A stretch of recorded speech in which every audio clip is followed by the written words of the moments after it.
तो जब भाजपा के लोग हमारे साथ खड़े हैं तो मुझे लगता है कि अन्य पहाड़ी समाज जो पहाड़ी सोच का होगा वो तो नेचुरली होगा ही होगा। पहाड़ी समाज जब वोट देने जाए तो अंकिता का अक्स देखे, बच्चों में, अपने बेटियों में देखे।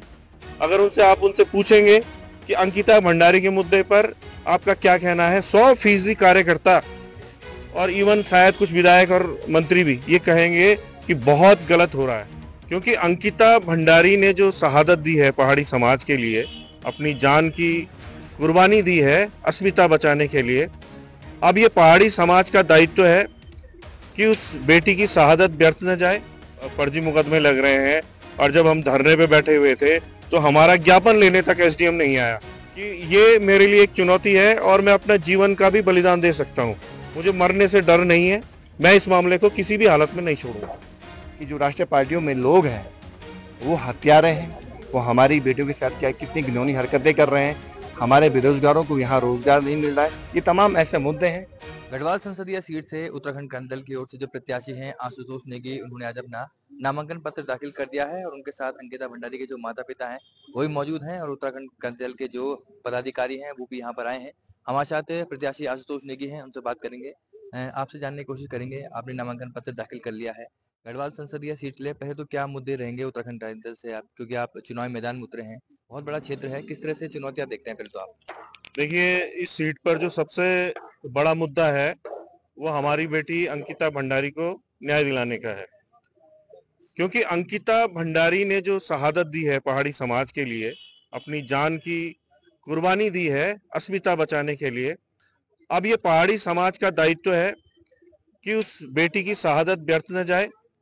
घर घर अपनी बेटियों को देखकर, अपने बच्चों को देखकर पहाड़ी समाज जब वोट देने जाए तो अंकिता का अक्स देखे, बच्चों में, अपने बेटियों में देखे और मतदान करे, जिससे कि हम लोकसभा तक पहुंचे।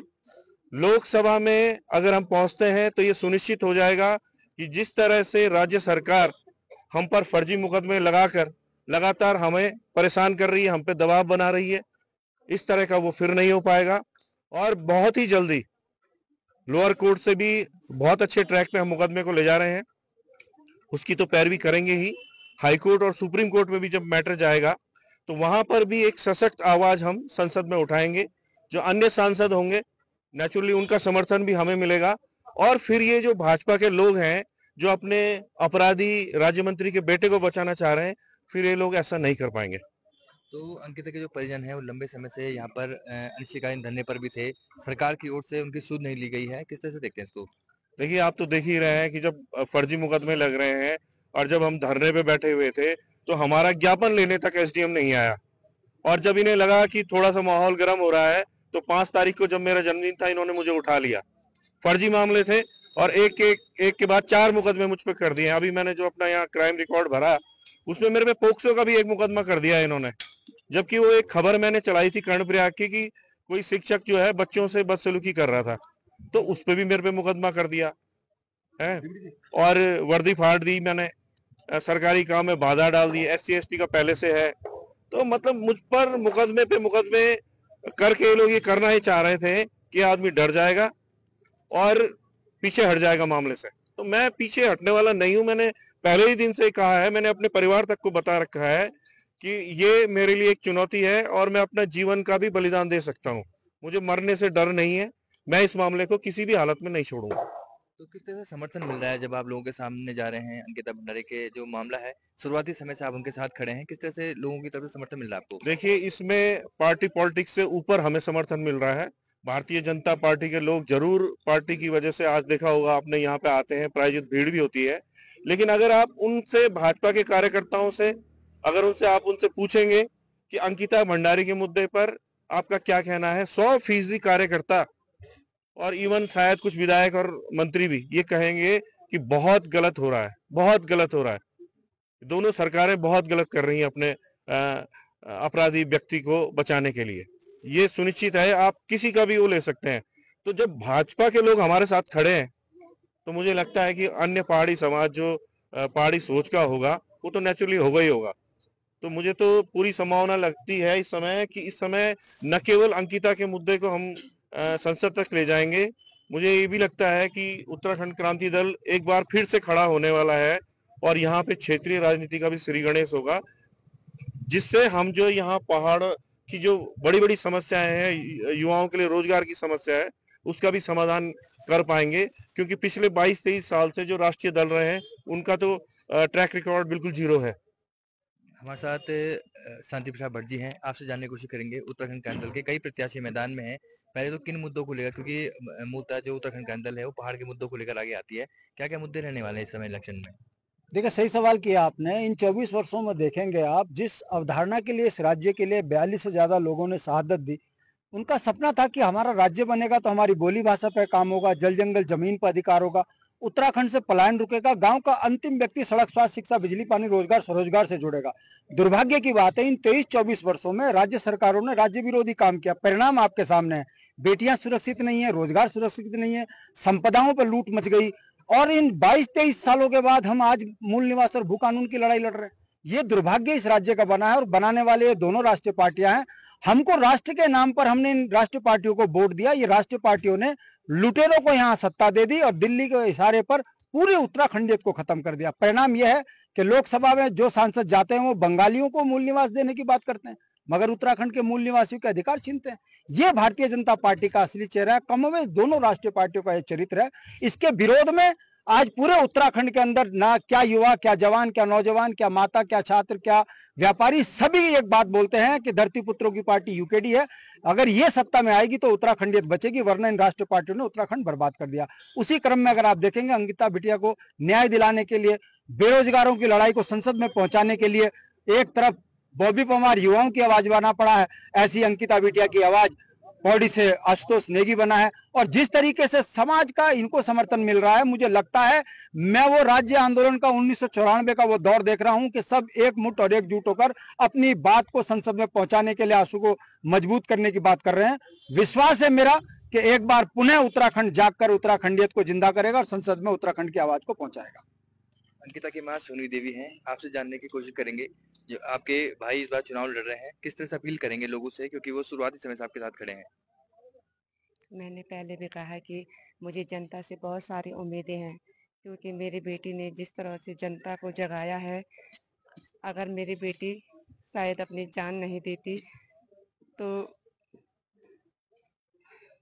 ये जो आज जो उथल पुथल हो रही है, ये लोगों को पता भी नहीं चलता कि हमारे उत्तराखंड में क्या हो रहा है और हमारी बेटियों के साथ कितना अत्याचार हो रहा है। तो मैं जनता से यही उम्मीद करती हूँ कि वो मेरे भाई को ज़्यादा से ज़्यादा मतों से मेरे भाई को विजय बनाए, ताकि मेरा भाई मेरी बेटी की लड़ाई को जीत सके और कल किसी बेटी के साथ दोबारा ऐसा ना हो।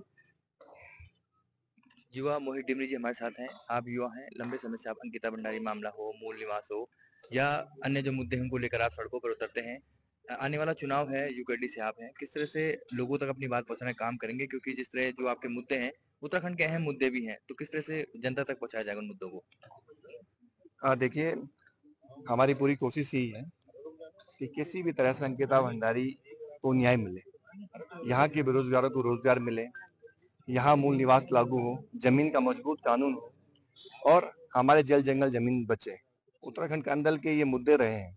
इन्हीं मुद्दों को लेकर एक बार फिर हम जनता के बीच जाएंगे, जनता की अदालत में हम लोग जा रहे हैं और मैं समझता हूँ कि इस बार जनता जरूर सोचने के लिए मजबूर होगी कि वास्तव में इतने वर्षों में हमने बारी बारी से राष्ट्रीय दलों को मौका दिया है, एक मौका क्षेत्रीय पार्टी को भी मिलना चाहिए। जनता ये सोचने के लिए मजबूर होगी और जब जनता वोट देने के लिए जाए तो अंकिता भंडारी के चेहरे को जरूर देखें, क्योंकि हमें ये देखना पड़ेगा कि जो अंकिता भंडारी के हत्यारे हैं वो कहीं ना कहीं राष्ट्रीय पार्टी से जुड़े हुए लोग उसमें शामिल रहे हैं। तो जनता को ये समझना पड़ेगा कि जो राष्ट्रीय पार्टियों में लोग हैं वो हत्यारे हैं, वो हमारी बेटियों के साथ क्या कितनी घिनौनी हरकतें कर रहे हैं, हमारे बेरोजगारों को यहाँ रोजगार नहीं मिल रहा है। ये तमाम ऐसे मुद्दे हैं जिसको लेकर हमें लगता है कि लोगों को समझना चाहिए। उनके अपने बच्चे हैं जो बेरोजगार घूम रहे हैं, उनके पास कहीं रोजगार नहीं है, उनका चेहरा देखें, अपने बेटियों का चेहरा देखें जो इस राज्य में सुरक्षित नहीं है, अंकिता की माँ के चेहरे को देखें जो अपनी बेटी की लड़ाई के लिए रात दिन संघर्ष कर रही है। अगर जनता इस तरह से देखना शुरू करेगी तो वो एक तरह से क्षेत्रीय पार्टी को मजबूत करने के लिए मतदान जरूर करेगी और हमें उम्मीद है कि जनता इस बार क्षेत्रीय पार्टी के पक्ष में भारी से भारी संख्या में मत कर सरकार को जवाब देगी कि आने वाले समय में जो न्याय की लड़ाई लड़ी जा रही है, जो तमाम उत्तराखंड के मुद्दों को लड़ाई लड़ी जा रही है, इसको उत्तराखंड क्रांति दल को मजबूत करने के लिए हम इनके पक्ष में मतदान करें। हमें पूरा भरोसा है, तमाम युवाओं का, तमाम मातृशक्ति का पूरे उत्तराखंड में हम देख रहे हैं, लोगों का अपार समर्थन मिल रहा है। इस बार जरूर तस्वीर बदलेगी और लोगों की भावनाएं निसंदेह क्षेत्रीय पार्टी की ओर होंगी, ये हमें लगता है। और मुझे लगता है कि 2024 में जो ये लोकसभा चुनाव हो रहा है, ये एक बहुत बड़ा चुनाव होगा। इतिहास में ये चुनाव एक तरह से एक बहुत बड़ी घटना के रूप में दर्ज होगा और यहाँ के जो लोगों के सपने हैं, जो यहाँ के रिसोर्सेस हैं, जिसको लेकर हम लगातार संघर्ष कर रहे हैं, वो भावनाओं को समझते हुए लोग उत्तराखंड के पक्ष में जरूर मतदान करेंगे, ऐसा हमें पूरी उम्मीद है। पौड़ी से सिद्धांत दुनियाल, उत्तराखंड तक।